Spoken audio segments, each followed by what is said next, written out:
This is sponsored by Harmony House of Deliverance Ministries Incorporated, and I'm Bishop Ledoux, and I'd like to welcome you to our series. We're going over some things here, and we just want to make sure that everybody understands the importance of this book. I believe, and we don't understand why it's not part of the canon, but it's an important, essential book that's needed, I believe. We just need to understand the importance of it, and I think it should be discussed, and I just believe that it's important to everyone.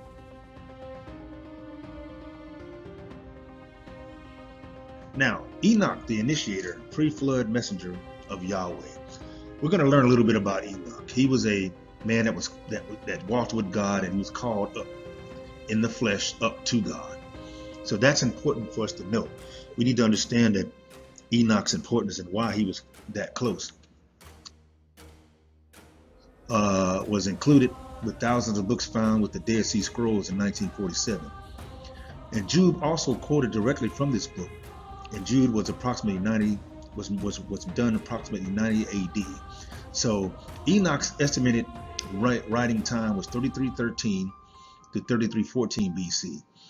And the copy that was found with the Dead Sea Scrolls was estimated to be 200 BC old. So this book is an important book, and it's been around. It's something that we need to understand and keep in mind that, you know, when Jude was quoting this book had already been out. So Jude had to get the information from somewhere. Where did he get it from? Here in the King James Version is where we see where Jude has his quoting. And Enoch also, the seventh son from Adam, prophesied of these, saying, Behold, the Lord cometh with 10,000s of his saints, to execute judgment upon all, and to convince all that were ungodly among them of all their ungodly deeds which they have ungodly committed, and of all their hard speeches which ungodly sinners have spoken against him. And this was, like I said, approximately 90 AD when Jude did this.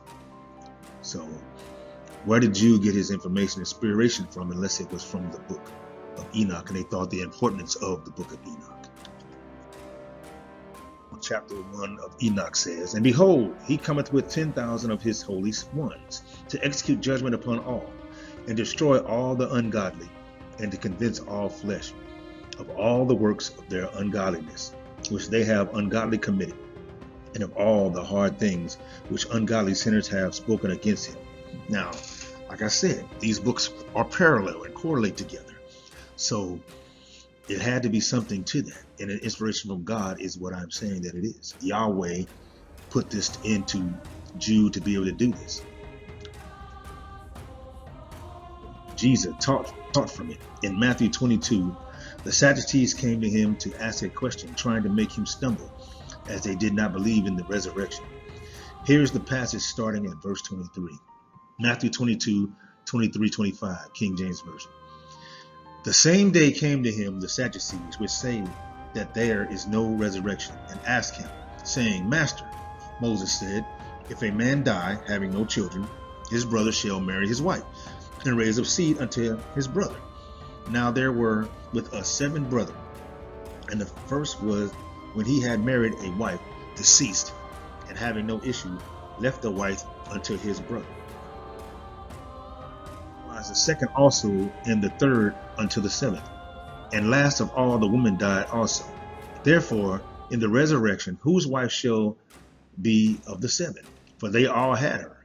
And of course, the answer that Joshua gave. He answered and said unto them, Ye do err, not knowing the scriptures, nor the power of Yahweh Elohim. For in the resurrection, they neither marry nor any given in marriage, but are as the angels of Elohim, God in heaven. So what is Joshua saying here, or Jesus saying? He's saying to them that it doesn't matter about you having a wife or husband, because they don't marry in heaven. So why is it important for who this woman would be with? Because it's not important. Here we see here that Joshua the Messiah rebuked them for what? Not knowing the scriptures and the power of Yahweh. They didn't know the scriptures. They only had the law, and they made the law fit for what they wanted it to fit for, and to do the things that they were doing. And he also gave them reason they didn't know the scriptures. The reason why they didn't know the scriptures is for in the resurrection they neither married nor are given in marriage, but are as the angels of Elohim in heaven. This is neither found in any book of the 66 books of the canonized Bible, but is only found in, you guessed it, the book of Enoch. Enoch chapter 15, 2 and 3, it says, "And go, say to the watchers of heaven," who are the angels that came down and was watching the men on earth, "who have sent thee to intercede for them. You should intercede for men and not men for you. Wherefore have you left the high, holy, and eternal heaven, and laid with women, and defiled yourselves with the daughters of men, and taken to yourselves wives, and done like the children of earth, and begotten giants as your sons?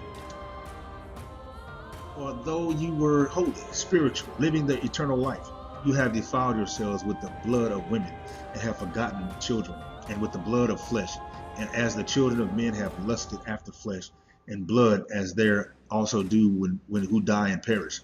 Therefore have I given thee wives also, that they might impregnate them, and beget children by them, that thus nothing might be wanting to them on earth. But you were formerly spiritual, living in the eternal light, and immortal for all generations of the world. And therefore I have not appointed wives for you. For as for the spiritual ones of the heaven, in heaven is their dwelling." So he's saying the angels were not supposed to have wives, and they went down and went against Yahweh's wet blessings and went down and started having sex with the women. As for why the Jews thought this book was out of their ordinary group of scriptures, they did not want the world to know the truth of the resurrection or any of the other truths found in this book. They didn't want people to know that there was going to be a resurrection and that there is one. But this book was written for all of us to know the truth about Yahweh Elohim.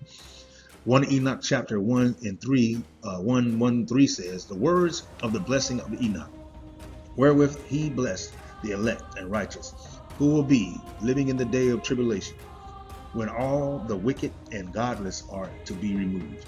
And he took up his parable and said, Enoch, a righteous man, whose eyes were opened by God, saw the vision of the Holy One in the heavens, which the angels showed me, and from them I heard everything, and from them I understood as I saw, but not for this generation, but for a remote one which is to come. Concerning the elect, I say, and took up my parable concerning them." So this was for us. The book of Enoch is for us. It's for this generation now. That's why they didn't want it. They couldn't understand what it was for. But it's for the generation that we're now living in now. 1, 4, and 6. "The Holy Great One will come forth from his dwelling, and the eternal God will tread upon the earth, even on Mount Sinai, and appear from his camp, and appear in the strength of his might from the heaven and heavens. And all shall be smitten with fear, and the watchers shall quake, and great fear and trembling shall seize them unto the ends of the earth. And the high mountains shall be shaken, and the high hills shall be made low, and shall melt like wax before the flame." 1, 7 and 8. "And the earth shall be wholly rent in slunder, and all that is upon the earth shall perish. And there shall be a judgment upon all men. But with the righteous he will make peace, and will protect the elect, and mercy shall be upon them. And they shall all belong to God, and they shall be prospered, and they shall all be blessed, and he will help them all. And light shall appear upon unto them, and he will make peace with them." Here we go to the book of Enoch, chapter 99, 1 through 3, where it explains a little more deeper of what God is saying to us as far as what's going to happen with the wickedness of the world. "Woe to you who cause wickedness, whose boast and honor fake words, you are lost, and you have no life of good things. Woe unto you who alter the words of truth and pervert the eternal law." So what is he saying here? He's saying that anybody who changes the Bible and takes out of it or adds to it when they're not supposed to, they're going to be condemned. Taking the book of Enoch is condemning those who did. "They reckon themselves not guilty of sin. They shall be trampled on upon the earth. In those days be ready, you righteous ones, to raise your prayers as a memorial, and place them as a testimony before the angels. And they, the angels, shall bring the sins of the sinners for a memorial before Yahweh Elohim, the Most High." We need to use these books because these books are important. They were written, and you got a lot of scholars out there saying that these books were written by other scholars and they just made it up just because they wanted to have something. But if you read and you have the Spirit of God in you, He will give you a lot of the holes that's in the 66 books of the Bible that will be filled, because there's a lot of questions that people don't understand, and these books, especially the book of Enoch, will explain that. But in those days, blessed are all they who accept the words of wisdom and understand them and follow the path of Yahweh. They shall walk in the path of his righteousness and become not godless with the godless, for they shall be saved. And in those days, the children shall begin to study the laws and to seek the commandments and to return to the path of righteousness. And this is in the book of Jubilees 23 and 26, which is another book we're going to cover in future. So we want to take this time to be able to thank all those that are a part of this, and we'll see you next time with part 2 of the book of Enoch. God bless you and have a smile upon you.